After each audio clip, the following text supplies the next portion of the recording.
Hello friends, I hope you all are doing great. तो आज हम करने वाले हैं वही प्रीवियस ईयर क्वेश्चन की सीरीज यूजीसी नेट, और ईयर है 2018। ये पार्ट 2 है। इससे पहले हमने पार्ट 1 भी करा है, तो पहले आप वो देख लीजिए उसके क्वेश्चंस। और हर एक क्वेश्चन में ना एक अलग कॉन्सेप्ट होता है, तो इससे जितनी आपकी नॉलेज बढ़ेगी ना, प्रीवियस ईयर क्वेश्चन क्यों कहते हैं कि यूजीसी नेट करना आपको प्रीवियस ईयर क्वेश्चंस करे, क्यों? क्योंकि हर एक क्वेश्चन में ना कुछ नया टॉपिक सीखने को मिलता है। और जितना आप टॉपिक वाइज पढ़ोगे ना, वैसे आप सिलेबस कवर करोगे, तो इतना कवरेज उसमें आप नहीं कर पाओगे जितना आप प्रीवियस ईयर क्वेश्चंस की जब आप सीरीज करोगे ना, उसमें नया नया कॉन्सेप्ट जितना आप सीखोगे, वो आपकी नॉलेज को और मल्टीप्लाई करेगा। ठीक है, तो let's get started. So question number 1 है, न्यूमेरिकल क्वेश्चन है, ये आया हुआ है यूजीसी नेट में। तो a monopolist faces a linear demand curve दे रखा है हमें, p is equal to 100 minus 4q, while cost function हमें गिवन है 50 प्लस 20q। हमें निकालना है प्रॉफिट मैक्सिमाइजिंग आउटपुट इस फर्म का। तो आई वुड रिकमेंड पहले आप पॉज करके खुद करने की कोशिश करिए और करेक्ट आंसर देखिए, उसके बाद आप सॉल्यूशन देखना है। सबसे पहले हमें प्रॉफिट मैक्सिमाइजिंग आउटपुट निकालना है। कौन सी मार्केट है? मोनोपोलिस्ट है। तो इसका सबसे पहले इक्विलिब्रियम कंडीशन क्या होती है? इक्विलिब्रियम कंडीशन होती है मोनोपोली की M R is equals to M C. ये मोनोपोली की होती है, ये मोनोपोलिस्टिक कंपटीशन की होती है। अब मतलब हमें एम आर चाहिए, हमें एम सी चाहिए, उन दोनों को इक्वेट कर दो। जिस आउटपुट पे ये दोनों इक्वल हो गए वो हमारा प्रॉफिट मैक्सिमाइजिंग आउटपुट हो गया, सिंपल। तो अब हमें डिमांड फंक्शन गिवन है, यानी कि P हमें गिवन है 100 माइनस 4Q। अब एम आर निकालने के लिए सबसे पहले मेरे को TR चाहिए, टोटल रेवेन्यू, जो होता है price into quantity. Price function मेरे को गिवन है, तो 100 माइनस 4Q लिख दिया। ये क्वांटिटी मतलब क्वांटिटी आ गई, इन दोनों को मल्टीप्लाई करो, 100Q माइनस 4Q स्क्वायर। अब एम आर क्या होता है? TR का डेरिवेटिव, तो 100Q का डेरिवेटिव 100, और इसका डेरिवेटिव Q स्क्वायर का डेरिवेटिव होता है 2Q। तो ये आ गया आपके पास 100 माइनस 8Q। ये मेरा आ गया एम आर। एक तो मेरे को ये ही चाहिए। फिर मेरे को चाहिए मार्जिनल कॉस्ट। तो हमें गिवन क्या है? टोटल कॉस्ट गिवन है, ये टोटल कॉस्ट है हमारी 50 प्लस 20Q। तो मार्जिनल कॉस्ट क्या होगा? इसका डेरिवेटिव 50 कांस्टेंट है, इसका डेरिवेटिव क्या होगा? 0। और 20Q, 20 कांस्टेंट है, बाहर लिख लो, Q का डेरिवेटिव 1। तो ये आ गया 0 प्लस 20, यानी कि मार्जिनल कॉस्ट आ गई 20। अब मार्जिनल कॉस्ट ये है, मार्जिनल रेवेन्यू ये है, वैल्यूज पुट कर दो आप। तो यहाँ पे अगर मैं मार्जिनल रेवेन्यू लिखूं, वो लिखूंगी 100 minus 8Q is equals to 20। ये 20 यहाँ से लिया मैंने, ठीक है। अब इसको मैं इधर ले जाती हूँ क्योंकि यहाँ पे नेगेटिव में है, तो ये 100 माइनस 20 को लेफ्ट हैंड साइड ले आई, और इसको मैंने राइट हैंड साइड छोड़ दिया। इनको सब्ट्रैक्ट किया 80, और यहाँ पे आ गया 8Q। Q is equals to 80 by 8, यानी कि 10 units. 10 is the profit maximising output. तो ऑप्शंस में 10 है, yes, so this is the answer. ठीक है, तो आपको कंडीशन पता होनी चाहिए, M R is equal to M C. तो आपके पास दो इक्वेशन गिवन है, उनसे जो हमें चाहिए एम आर फंक्शन निकल जाएगा डिमांड फंक्शन से, मार्जिनल कॉस्ट निकल जाएगा कॉस्ट फंक्शन से, उन दोनों को इक्वेट कर दो, हम आ गए 10 पे। तो 10 यूनिट्स प्रॉफिट मैक्सिमाइजिंग। आगे चलते हैं, question number 2। For the diagram given below, which of the following is correct in terms of derivative? हम जब भी इकोनॉमिक्स के चाहे क्वेश्चन भी सॉल्व कर रहे हैं, हमें डेरिवेटिव निकालना पड़ता है। तो दो टाइप के डेरिवेटिव होते हैं, एक होता है फर्स्ट डेरिवेटिव, एक होता है सेकंड डेरिवेटिव। फर्स्ट डेरिवेटिव हमें दिखाता है कि फंक्शन इंक्रीजिंग है या डिक्रीजिंग है, यानी कि या तो फंक्शन यूं इंक्रीज कर रहा है या डिक्रीज कर रहा है। फर्स्ट डेरिवेटिव हमें ये बताता है। दूसरा डेरिवेटिव हमें हेल्प करता है ये फाइंड करने में कि वहां पर हमारा, जैसे हम वो नहीं करते, जैसे प्रॉफिट मैक्सिमाइजिंग, आपको बोला क्वांटिटी, इस क्वांटिटी पे प्रॉफिट मैक्सिमम है वो बताओ। तो मैक्सिमाइजेशन या मिनिमाइजेशन को चेक करने के लिए हम हमेशा सेकंड डेरिवेटिव पे जाते हैं, या कॉस्ट मिनिमाइजेशन हम चेक करते हैं। तो हम कैसे पता लगाते हैं? जब हम सेकंड डेरिवेटिव चेक करते हैं। तो इसकी कंडीशन सबसे पहले आप जो गिवन है कर्व को उसको दो भाग में हम बांट देते हैं, क्योंकि डेरिवेटिव भी आपको देख रहे हो आप, दो डेरिवेटिव दिए हुए हैं। सबसे पहले फर्स्ट डेरिवेटिव, फर्स्ट पोर्शन इसका ये है, सेकंड ये है। तो फर्स्ट पोर्शन इंक्रीजिंग है या डिक्रीजिंग है वो हमें पता चलता है फर्स्ट डेरिवेटिव से। अगर फर्स्ट डेरिवेटिव पॉजिटिव है तो मतलब वो बढ़ रहा है, और नेगेटिव है तो मतलब घट रहा है। अब इसमें देख लो, ये तो बढ़ रहा है ना, इंक्रीजिंग है, इसका स्लोप पता चलता है फर्स्ट डेरिवेटिव से। तो ये इंक्रीज कर रहा है, तो यानी कि फर्स्ट डेरिवेटिव मतलब dy बाई dx आपका ग्रेटर देन 0 होना चाहिए। इंक्रीजिंग फंक्शन है क्योंकि तो इन चारों में इंक्रीजिंग फंक्शन फर्स्ट में है, सेकंड में है, थर्ड में नहीं है, तो ये ऑप्शन नहीं हो सकता, फोर्थ में नहीं है, ये भी नहीं हो सकता। अब इन दोनों में से है। अब बात आती है सेकंड वाले इस फंक्शन की, ये कैसे हम पता लगाएं कि अब इनमें से सेकंड डेरिवेटिव हमारा पॉजिटिव होना चाहिए, नेगेटिव होना चाहिए। तो अगर आप न्यूमेरिकल करते हो मैथ्स के, तो आप जब भी कॉस्ट मिनिमाइजेशन चेक करना हो या प्रॉफिट मैक्सिमाइम, हम बोल तो दिया हमने पिछले क्वेश्चन में, जैसे हमने मान लो प्रॉफिट निकालते हैं, हम करते हैं TR माइनस TC। इसको हम जब डेरिवेटिव करते हैं हम इसको इक्वल टू 0 पुट कर देते हैं, उससे हमें क्वांटिटी मिल जाती। क्या उस क्वांटिटी पे प्रॉफिट मैक्सिमम होता है, वो चेक करने के लिए हम इसी का दोबारा डेरिवेटिव करते हैं। और इसमें अगर ये ग्रेटर देन 0 आता है तो हम कहते हैं मिनिमम है, उल्टा चलता है सेकंड डेरिवेटिव हमेशा। और वहीं पे अगर आपका सेकंड डेरिवेटिव, यानी कि अगर मैं किसी भी फंक्शन का सेकंड डेरिवेटिव करती हूँ वो लेस देन 0 आता है, तो मतलब वो मैक्सिमम पॉइंट है। मतलब फर्स्ट डेरिवेटिव आपको क्लियरली दिखा रहा है पॉजिटिव है तो इंक्रीजिंग है, नेगेटिव है तो डिक्रीजिंग है। वहीं सेकंड डेरिवेटिव उसका अपोजिट दिखाता है। अगर सेकंड डेरिवेटिव पॉजिटिव है तो मतलब वो पॉइंट आपका मिनिमम है, यानी कि वो कर्व ऐसा जाएगा कि वो आपका मिनिमम पॉइंट क्रिएट करेगा। वहीं पे अगर सेकंड डेरिवेटिव आपका नेगेटिव है, यानी कि लेस देन 0 आ रहा है, तो वो दिखाएगा कि ये जो कर्व है ना ये अपने मैक्सिमम पॉइंट पे है। अब यहाँ पर आप अज्यूम क्या कर सकते हो कि ये यहाँ पे पहले तो इंक्रीज करा, अब ये यूं जा रहा है, अब ये आगे डिक्रीज करेगा, तो ये कहीं ना कहीं इसका मैक्सिमम पॉइंट होगा। और मैक्सिमम कहाँ से पता चलता है, जब भी सेकंड डेरिवेटिव आपका लेस देन 0 आता है। तो इसमें लेस देन 0 है, इसमें लेस देन 0 है, नहीं इसमें नहीं है, तो इसका आंसर ये आ गया। तो फर्स्ट डेरिवेटिव एक्चुअल दिखाता है कि अगर पॉजिटिव है तो बढ़ रहा है, नेगेटिव है तो कम हो रहा है। सेकंड डेरिवेटिव उसका अपोजिट दिखाता है। अगर सेकंड डेरिवेटिव नेगेटिव है तो मतलब स्लोप, मतलब ये बढ़ रहा है, कर्वेचर चेंज हो रहा है और इंक्रीज कर रहा है। वहीं पे अगर ये है तो इसका ग्राफ आपका यहाँ के बाद ना ये यूं डिक्रीजिंग में होता, तब ये वाला ऑप्शन इसका सही होता। ठीक है, तो फर्स्ट डेरिवेटिव डायरेक्टली जो पॉजिटिव है तो बढ़ रहा है, नेगेटिव है तो कम हो रहा है। सेकंड डेरिवेटिव उल्टा दिखाता है, अगर ये डिक्रीज कर रहा है, आप सोच रहे हो डिक्रीज करेगा, नहीं तो ये इंक्रीज कर रहा है, एक्चुअल में अपोजिट है। ठीक है, आगे चलते हैं। Question number 3, the price elasticity of demand for a good with the demand function is this: p quantity दे रखा है, p प्राइस है, की क्वांटिटी डिमांडेड है, k and r are positive constant is। अब यहाँ पर आपको निकालना क्या है, आधे बंदे इस डिमांड फंक्शन को देख के ही छोड़ देते हैं, लेकिन इसमें आपको डरना नहीं है। आप अपना बस फ्लो रखो कि हमें निकालना क्या है, कैसे निकलेगा, अपने आप आंसर निकलेगा। इलास्टिसिटी ऑफ डिमांड क्या होता है, जब आपको डिमांड फंक्शन दे रखा है आप लिख सकते हो P by Q into delta Q by delta P, यही होता है, आई थिंक सो। यही होता है। तो आपको क्या निकालना है, आपको P पता है, P का तो P ही है, Q क्या है, Q हमें ये दे रखा है, तो मैं लिख देती हूँ K इंटू पी की power minus R. Delta Q by delta P निकालना है। अब इसका डेरिवेटिव करना है विद रिस्पेक्ट टू P। ठीक है, ये हमें निकालना है। तो इलास्टिसिटी ऑफ डिमांड मेरी ऐसे निकलेगी। अब delta Q by delta P कैसे निकालते हैं, ये मैं लिख देती हूँ, कहाँ लिखूं, चलो यहाँ पे लिख देते, Q is equals to K P raise to the power minus R.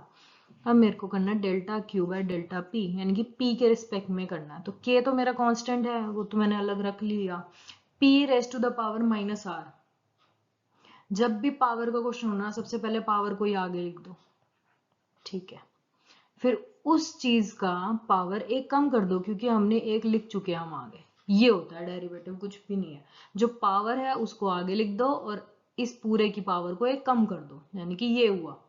अब बस ये है मेरे पास delta Q by delta P, इसको मैं इस इक्वेशन में पुट कर देती हूँ। तो पी है, यहाँ पे है K into P raised to the power minus R into, अब मैंने लिख दिया K minus R P minus R minus 1, ठीक है। अब के कट गया, कोई डाउट यहां तक नहीं होना चाहिए, ठीक है। अब यहाँ पे भी p है, यहाँ पे भी p है, और ये दोनों हो रहे हैं मल्टीप्लाई। जब भी बेस सेम हो तो पावर्स क्या होती है, ऐड होती है। तो यहाँ पे इसकी पावर नहीं है तो मैं 1 लिख सकती हूँ, और ये वाली पावर इसके साथ ऐड होगी, माइनस आर माइनस 1, ये ऐड होगी, ठीक है। और क्या रह रहा है ऊपर, माइनस आर भी रह रहा है, माइनस आर भी लिख देते हैं। नीचे क्या है, p माइनस आर रह रहा है, ठीक है। अब इसको खोल लो, 1 माइनस आर माइनस 1, अब 1 माइनस 1 कट गए, तो p raise to the power minus R बची, तो minus R p raise to the power minus R by p raise to the power minus R कट गए, minus R is R answer. और क्योंकि elasticity of demand हमेशा negative में आती है, showing the inverse relationship between price and quantity, तो अगर मैं माइनस भी ना लिखूं तो भी मतलब वही है, इनवर्स रिलेशनशिप। तो as per the given options are हमारा आंसर हो जाएगा। आई होप कोई डाउट नहीं है, अगर डाउट हो दोबारा देखना इसको आगे। Now the next question is, an economic region of production consists of the positively sloped portion of all isoquant, negatively sloped middle of all isoquant, the highest points on all isoquant। सबसे पहले isoquant होता क्या है? isoquant होता है जो दिखाता है दोनों यूनिट्स, जो फैक्टर इनपुट्स होते हैं लेबर और कैपिटल, उनको यूज करके आउटपुट जो हमारा बनता है। मतलब आइसोकॉन्ट वो पॉइंट शो करता है जहां पर आउटपुट आपका सेम है विद यूजिंग डिफरेंट इनपुट्स, ठीक है। जैसे हम ये नहीं बताते, ये वाला आइसोकॉन्ट ऐसे बनाते हैं, ये नेगेटिवली स्लोप दिखाते हैं हम कि अगर यहां पर हर एक पॉइंट पे आउटपुट फर्म सेम प्रोड्यूस कर पाती है, लेकिन अगर वो एक इनपुट को ज्यादा यूज कर रही है तो दूसरे को उसको डिक्रीज करना पड़ेगा, जो हम कहते हैं MRTS, marginal rate of technical substitution. कि एक फर्म को अगर सेम आउटपुट प्रोड्यूस करना है, अगर वो एक इनपुट को बढ़ा रही है, एक फैक्टर ऑफ प्रोडक्शन को बढ़ा रही है, तो उसको दूसरे इनपुट को कम करना पड़ेगा, ठीक है। तो लेकिन ना एक्चुअल में जो आइसोकॉन्ट की शेप होती है ना पूरी, ये तो हम नेगेटिवली स्लोप लेते हैं जब भी हम ड्रॉ करते हैं, लेकिन एक्चुअल में ऐसा कुछ होता है पूरा आइसोकॉन्ट देखे तो। लेकिन इस पूरे आइसोकॉन्ट को ना 3 पोर्शन में बांटा गया है।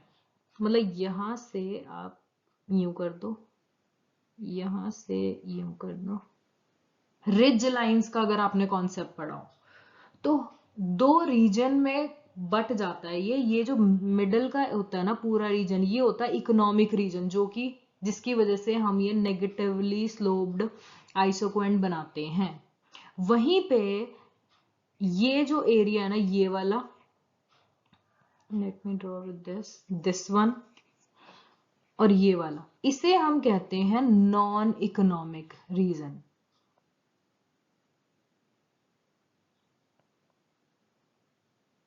ये होता है हमारा इकोनॉमिक रीजन, बीच वाला जो हम पढ़ते हैं वैसे ही, जिसमें आइसोक्वेंट हमारा नेगेटिवली स्लोप्ड होता है, जैसा कि ये है, ये वाला नेगेटिवली स्लोप्ड। अब ये इकोनॉमिक क्यों है, दूसरे नॉन इकोनॉमिक क्यों है? अब ये कह रहे हैं कि अगर मैं इकोनॉमिक रीजन की बात करूं तो यहाँ पर आप रैशनली आप कह सकते हो कि हाँ भाई, अगर मेरे को एक ही प्रोडक्शन, अगर सेम प्रोडक्शन में अगर मैं एक यूनिट लेबर की ज्यादा यूज कर रही हूँ तो ऑफ कोर्स मुझे कैपिटल कम यूज करना पड़ेगा। सब्सटीट्यूशन तो होगा, अगर मैं ज्यादा लेबर यूज कर रही हूँ तो कैपिटल को सब्सटीट्यूट करूंगी, कैपिटल को कम करूंगी, जिससे मैं आउटपुट सेम प्रोड्यूस करूंगी। लेकिन अगर आप इसको और इसको देखें, रेड वाले को, तो इसमें क्या दिख रहा है? Positively sloped. क्या ऐसा पॉसिबल है कि आप लेबर भी बढ़ा रहे हो, आप कैपिटल भी बढ़ा रहे हो, लेकिन आपका आउटपुट सेम है? ये तो रैशनली हुआ नहीं ना। अगर मैं मान लो कोई कंपनी चला रही हूँ, मैं कह रही हूँ मेरे पास 10 लेबर हैं और मशीनरी एक है, मैंने कहा कि अगर मैं मशीनरी को 2 कर रही हूँ और मैं लेबर को भी बढ़ा दूँ तो क्या मैं सेम आउटपुट प्रोड्यूस कर पाऊंगी? नहीं। तो ये नॉन इकोनॉमिक रीजन है जो रैशनली पॉसिबल नहीं है, मतलब इरैशनल चीज है ये। वहीं पे ये जो ब्लू सेक्शन है ये इकोनॉमिक रीजन माना जाता है कि ये फैक्ट है कि अगर आप ज्यादा लेबर यूज कर रहे हो तो आप मशीनरी थोड़ी सी कम यूज कर सकते हो, या मशीनरी को आप बढ़ा रहे हो तो आप लेबर कम यूज करो। तो इसीलिए यहाँ पे पूछा गया इकोनॉमिक रीजन कौन सा होता है। इकोनॉमिक रीजन सारे नेगेटिवली स्लोप्ड पोर्शन होते हैं आइसोक्वांट के। जो पॉजिटिवली स्लोप्ड है वो तो ये दिखा रहे हैं दोनों बढ़ा दो फिर भी हमारा आउटपुट सेम रहेगा, क्योंकि आइसोक्वांट क्या दिखा रहा है? सेम। आइसो मतलब सेम, क्वांट मतलब क्वांटिटी। सेम क्वांटिटी आप प्रोड्यूस कर रहे हो, तो क्या आप इसमें रहना प्रोड्यूस करोगे कि आउटपुट तुम्हारा सेम है लेकिन तुम दोनों ही फैक्टर को ज्यादा यूज कर रहे हो? तो इसीलिए इस रीजन को हम नॉन इकोनॉमिक रीजन कहते हैं।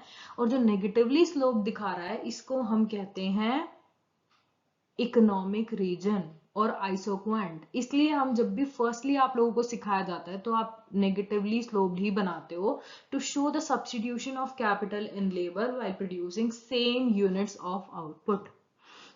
The middle of all isoquant तो हम कह नहीं सकते अब किस ग्राफ के अकॉर्डिंग, अगर मैं इसको लूं तो इसका मिडल कुछ होगा, इस पूरे को लूं तो इसका मिडल कुछ और होगा। The highest point on all isoquant ये भी नहीं है, वो तो ज्यादा प्रोडक्शन और शिफ्ट हो जाना आइसोक्वांट का वो कहलाएगा, तो ये भी नहीं है, ये भी नहीं है। द नेगेटिव जो स्लोप्ड है पोर्शन आइसोक्वांट्स का वो हमें दिखाता है economic region.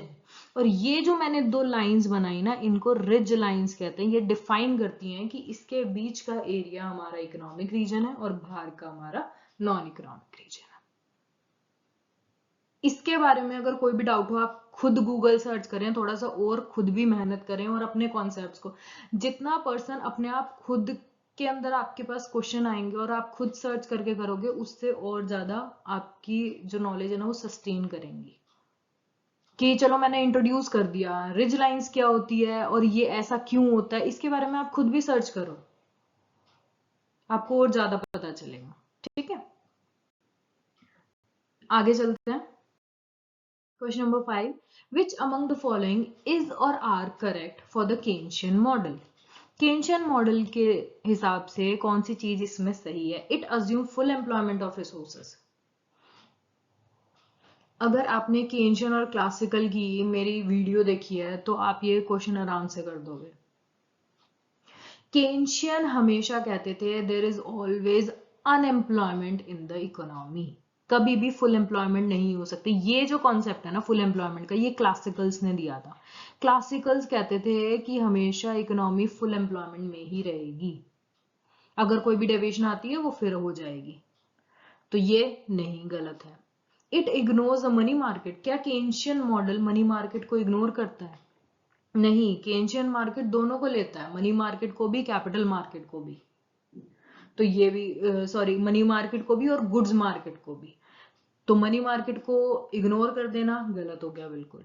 It is supply determined. Keynesian हमेशा, इन्होंने ग्रेट डिप्रेशन से हमें कैसे निकाला था? क्योंकि इन्होंने गवर्नमेंट के रोल को बोला था बहुत जरूरी है। तो इनका जो केन्शियन मॉडल है ना वो हम कहते हैं दैट इज डिमांड ड्राइव्ड और डिमांड डिटरमाइंड, कि डिमांड एक इंपॉर्टेंट रोल प्ले करती है रेदर देन सप्लाई। तो सप्लाई डिटरमाइंड, फिर ये क्लासिकल्स का कहना था कि supply creates its own demand. नहीं, केन्शियन कहते थे demand creates its own supply. तो ये जो थे केन्स, वो डिमांड को वो कहते थे कि डिमांड की वजह से ही सब कुछ हो रहा है, डिमांड अपनी सप्लाई खुद क्रिएट करती है। तो none of the above would be the correct answer, क्योंकि ये तीनों स्टेटमेंट्स इनकरेक्ट है। केन्शियन के अकॉर्डिंग डिमांड डिटरमाइन करती है कि कितना आउटपुट प्रोड्यूस करना चाहिए, क्या चलेगा।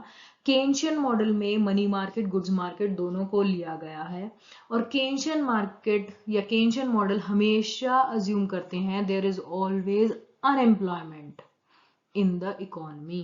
फुल एम्प्लॉयमेंट का कॉन्सेप्ट या सप्लाई डिटरमाइंड जो है क्लासिकल्स के पॉइंट है। आगे चलते question number 6। Consider the following diagram and the statements. अब इसमें से कौन सी सही है? सप्लाई कर्व तो हमेशा ऐसे ही अपवर्ड स्लोपिंग होती है कि जैसे जैसे इनकम बढ़ रही है हमारी सेविंग भी बढ़ रही है, कुछ पार्ट हम सेव भी करते चलते हैं। ये नेगेटिव दिखा रहा है जब हमारी इनकम ही नहीं है तो हमारी डिससेविंग होगी, ये डिससेविंग है।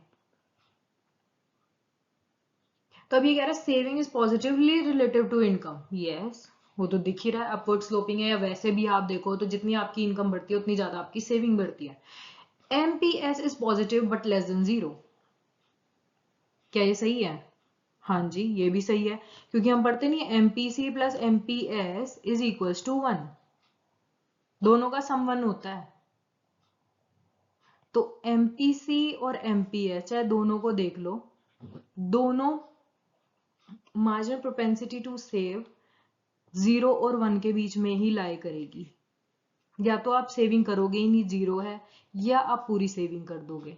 लेकिन 1 बहुत कम होती है कि आपने 10,000 कमाए, 10 के 10,000 आप कैसे सेव कर लोगे? कुछ तो कंजम्पशन में लगाओगे ना, तो ये नहीं हो सकता। तो इसलिए हमेशा लेस देन 1 रहती है, वही एमपीसी होता है, सेम ही रहती है दोनों की वैल्यूज। तो ये भी स्टेटमेंट करेक्ट है। तो यहाँ पे आंसर आ गया बोथ 1 and 2 आर करेक्ट। ये तो सिंपल सा क्वेश्चन था।